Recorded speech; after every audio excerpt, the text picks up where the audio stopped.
నమస్తే ఫ్రెండ్స్, నేను మీ money. Welcome back to మీతో మీ నేస్తా. ఈరోజు వీడియో వచ్చేసి టమాటా రైస్. ఈ కొలతలతో కానీ ఈ టిప్స్ కానీ పాటించి టమాటా రైస్ చేస్తే ఒక్క మెతుకు కూడా వదలకుండా చాలా ఇష్టంగా తినేస్తారండి. పిల్లలు కానీ పెద్దవాళ్ళు కానీ ఎప్పుడు కూడా ఇలానే చేయమంటారు. అంత టేస్టీగా ఉంటుందండి ఈ టమాటా రైస్. చాలా సింపుల్గా చేసుకోవచ్చు. అలాగే మనకి ఈ వీడియోలు అనేది 3 టిప్స్ ఉంటాయండి. ప్రతి వీడియో కూడా నేను 3 టిప్స్, కిచెన్ టిప్స్ కానీ లేదా హెల్త్ టిప్స్ కానీ ఉంటాయి. వీడియో అనేది మీరు ఎక్కడ కూడా స్కిప్ చేయకుండా చూస్తే టిప్స్, అలాగే ఈ టమాటా రైస్ని ఎలా చేసుకోవాలో ఇప్పుడు చూసేద్దాం. ఈ టమాటా రైస్ చేసుకోవడం కోసం ముందుగా మనం కొంచెం జీడిపప్పు, అలాగే కొన్ని బిర్యానీ సామాన్లు అనమాట. ఎక్కువ తీసుకోవడం లేదు, కొన్నే తీసుకుంటున్నానండి. కొన్ని అయితే సరిపోతాయి. అలాగే ఒక పెద్ద ఆనియన్ కట్ చేసుకున్నాను. అలాగే 3 పచ్చిమిర్చి, 3 పెద్ద టమాటాలండి. వీటిని పక్కన పెట్టేసుకుందాం. ఇప్పుడు మనం ఒక గ్లాస్ రైస్ తీసుకోవాలండి. నేను ఈ గ్లాస్తో గ్లాస్ రైస్ తీసుకుంటున్నాను. వీటిని కూడా మనం పక్కన పెట్టేసుకుందాం. ఇప్పుడు పోపు పెట్టుకుందామండి. మనం స్టవ్ వెలిగించి ఒక కుక్కర్ పెట్టుకోవాలి. ఇది కొంచెం వేడెక్కిన తర్వాత ఇందులోకి 2 స్పూన్లు నెయ్యి వేసుకోవాలన్నమాట. అలాగే 2 స్పూన్లు ఆయిల్ వేసుకోవాలి. నేను రైస్ని మామూలు రైస్ తీసుకుంటున్నానండి, బాస్మతి రైస్ కాదు. మనం డైలీ వండుకుంటాం కదా, ఆ రైస్నే తీసుకున్నాను. ఇలా వేడెక్కిన తర్వాత ఇందులోకి మనం బిర్యానీ సామాన్లు వేసుకోవాలి. అలాగే 1 స్పూన్ జీలకర్ర వేసుకోవాలి. ఈ జీడిపప్పును కూడా ఇందులోనే వేసుకుంటున్నాను అనమాట. ఒకసారి ఇలా కలుపుకొని వేగనివ్వాలి. నేను రైస్ అనేది నానబెట్టలేదండి, డైరెక్ట్గా కడిగేసి నేను వేసుకుంటున్నాను. మనం రైస్ని నానబెట్టవలసిన అవసరమే లేదండి, మనం డైరెక్ట్గానే వేసుకోవచ్చు. ఇదిగోండి, ఈ విధంగా వేగితే సరిపోతాయి. ఇప్పుడు మనం కట్ చేసి పెట్టుకున్న ఆనియన్స్ని ఇందులో వేసుకోవాలి. పచ్చిమిర్చి అలాగే ఆనియన్స్ని వేసుకోవాలి. వీటిని బాగా కలుపుకొని వేయించుకోవాలి. ఆనియన్స్ అనేది ఎక్కువగా వేగవలసిన అవసరం లేదండి, 50% అయితే సరిపోతుంది. ఇలా వేగిన తర్వాత ఇప్పుడు మనం టమాటాలను ఇందులో వేసుకోవాలి. వీటిని బాగా కలుపుకోవాలి.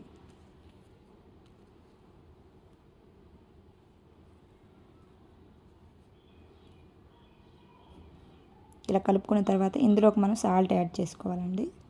ఇందులో మనం టేస్ట్కి తగ్గట్టు సాల్ట్ యాడ్ చేసుకోవాలి. ఇలా యాడ్ చేసుకున్న తర్వాత బాగా కలుపుకొని మూత పెట్టి ఒక 5 మినిట్స్ అలా వదిలేయాలి. ఇవి మగ్గేలోపు మనం ఒక టిప్ చెప్పుకుందాం. మనం సబ్జాల్ని ఎక్కువగా తెచ్చుకుంటూ ఉంటాము. చాలామంది సమ్మర్లో ఎక్కువగా వాడుతూ ఉంటారు, మేము కూడా వాడుతూ ఉంటామండి.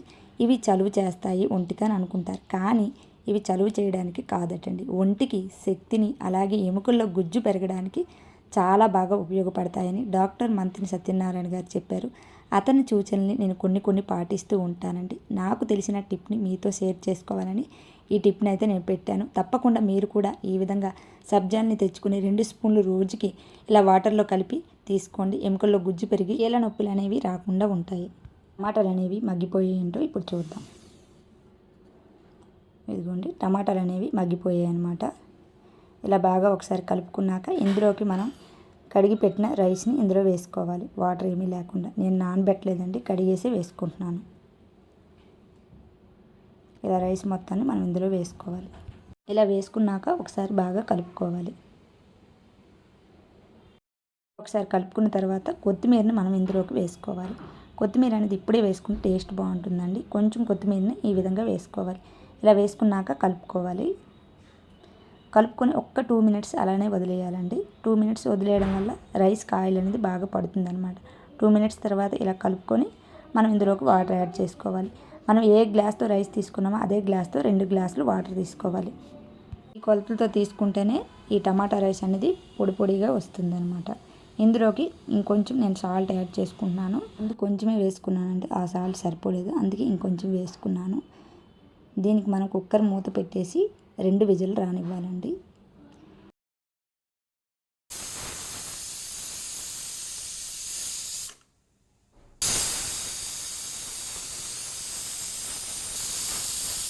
రెండు విజిల్లు వచ్చేసాయి కదండి. స్టవ్ కట్టేసి ఇప్పుడు దీన్ని పూర్తిగా చల్లారనిద్దాం. ఇది చల్లారేలోపు ఒక మంచి టిప్ అయితే చెప్పుకుందామండి. మనం చాక్స్ కానీ కత్తిపీటలు కానీ మనకు దారిపోతూ ఉంటాయి కదా, అలాంటప్పుడు ఏం చేయాలంటే ఇలా బండకేసి కొంచెం ఉప్పు అలాగే వాటరు తడిపి ఇలా బండకేసి రుద్దితే దానికి ఉన్న పింపురు తుప్పు పోయి చాక్ కానీ కత్తిపీట కానీ దారి వస్తుందండి. ఇది పల్లెటూరులో చేసుకుంటారనమాట. మా అమ్మ వాళ్ళ ఊరు వెళ్ళేటప్పుడు మా అమ్మ అయితే ఈ విధంగా చేశారు. కత్తిపీటకి దారి పట్టారనమాట. పల్లెటూరులో అయితే ఈ విధంగానే దారి పట్టుకుంటారండి. మీరు కూడా ఒకసారి ట్రై చేయండి. ఈ టిప్ మీకు బాగా ఉపయోగపడుతుంది. కుక్కర్ అనేది చల్లగా అయిపోయింది. దీన్ని మూత తీసి ఇప్పుడు చూద్దాం. ఇది కొంచెం వేడిగానే ఉందండి. దీన్ని ఇలానే వదిలేయాలి ఒక 2 మినిట్స్ తర్వాత పొడి పొడిగా వస్తుంది. అంతలోగా మనం ఒక మంచి టిప్ చెప్పుకుందాం. మనము స్వీట్ బాక్సులతో రబ్బర్స్ వస్తూ ఉంటాయి కదా మనం తెచ్చుకునేటప్పుడు. ఆ రబ్బర్స్ని మనం పక్కన పెట్టేస్తే అవి అంటుకుని ముద్దగా అయిపోయి చెత్తగా అయిపోతాయండి. ఈ రబ్బర్లు ఉండడం వల్ల ఇంట్లోకి మంచి ఉపయోగాలు అయితే ఉన్నాయండి. మనం ఏవైనా ప్యాకెట్స్ తెచ్చుకునేటప్పుడు కొంచెం డబ్బాలు వేసి మిగతావి ప్యాక్ చేసుకునేటప్పుడు ఈ రబ్బర్ బ్యాండ్ని పెట్టుకుంటే ఫ్రెష్గా ఉంటాయన్నమాట. ఇలా మనం ఒక కవర్లో కానీ డబ్బాలో కానీ ఈ రబ్బర్ని వేసి అందులో కొంచెం పౌడర్ వేసుకోవాలి. ఏ పౌడర్ అయినా పర్వాలేదండి. ఇలా పౌడర్ వేసి మనం ఒక్కసారి ఇలా మిక్స్ చేసుకోవాలి. ఇలా మిక్స్ చేసుకొని స్టోర్ చేసుకుంటే కొత్తవిలాగే ఉంటాయండి ఈ రబ్బర్లు అనేవి. అంతకుముందు నేను ఇలానే స్టోర్ చేసుకున్నాను. ఆ రబ్బర్లు అయితే ఇవ్వండి ఉన్నాయి. మీకు చూపించడం కోసమే నేను 3 రబ్బర్లని బయట ఉంటే వాటిని నేను చూపిస్తున్నాను అనమాట. అవి ఎలా ఉన్నాయి చూడండి. ఎంత ఫ్రెష్గా అంటుకోకుండా చాలా ఫ్రెష్గా ఉన్నాయి. పౌడరు అంటుతుంది తప్ప కొత్తవిలాగే ఉంటాయండి ఈ రబ్బర్లు. ఈ రబ్బర్లు అనేవి కిచెన్కి అయితే చాలా బాగా యూజ్ అవుతాయండి. నేను ఉప్పు కానీ అలాగే గడ్డుప్పు కానీ సాల్ట్ కానీ కొంచెం కానీ వేసుకొని ఇలా ప్యాక్ చేసి ఈ రబ్బర్ బ్యాండేజ్ని వేసేసి ఉంచేస్తానండి. అలా ఉంచుకోవడం వల్ల మనకి ఫ్రెష్గా ఉంటాయి. ఏ ప్యాకింగ్ అయినా కూడా ఇలా మనం స్టోర్ చేసుకోవడం వల్ల ఫ్రెష్గా ఉంటాయి అన్నమాట. ఇలా రబ్బర్ బ్యాండ్ పెట్టుకోవడం వల్ల ఈ టిప్ మీకు బాగా ఉపయోగపడుతుందని పెట్టానండి. టమాటా రైస్ అనేది చల్లారిపోయింది. ఇప్పుడు చూద్దాం. ఇదిగోండి టమాటా రైస్ అనేది చల్లారిపోయింది. మనకి టమాటా రైస్ అవన్నీ కుక్కర్లో పెట్టుకునే ఏ రైస్ కూడా ఒక 2 మినిట్స్ అలానే వదిలేయాలి. అప్పుడే పొడి పొడిగా వస్తుందన్నమాట. ఇలా బాగా ఒకసారి కలుపుకున్నాక మనం ఇప్పుడు సర్వ్ చేసుకుందాం. ఎంతో రుచికరమైన టమాటా రైస్ రెడీ అయిపోయిందండి. మీరు కూడా ఒక్కసారి ఈ విధంగా ట్రై చేయండి. ఒక్క మెతుకు కూడా వదలకుండా చాలా ఇష్టంగా తినేస్తారు. అంత అద్భుతంగా ఉందండి ఈ టమాటా రైస్ అనేది. మీకు ఈ వీడియో నచ్చితే ఒక లైక్ చేయండి. అలాగే నేను పెట్టి 3 టిప్స్లో మీకు ఏ టిప్ నచ్చిందో కామెంట్ సెక్షన్లో ఒక కామెంట్ రాయండి. మీరు కూడా ట్రై చేసి మీకు ఎలా వచ్చిందనేది కామెంట్ సెక్షన్లో ఒక కామెంట్ రాయండి.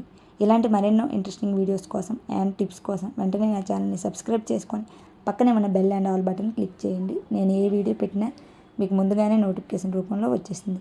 మరొక మంచి ఇంట్రెస్టింగ్ వీడియో అండ్ టిప్స్తో మళ్ళీ కలుస్తా. Thank you for watching friends.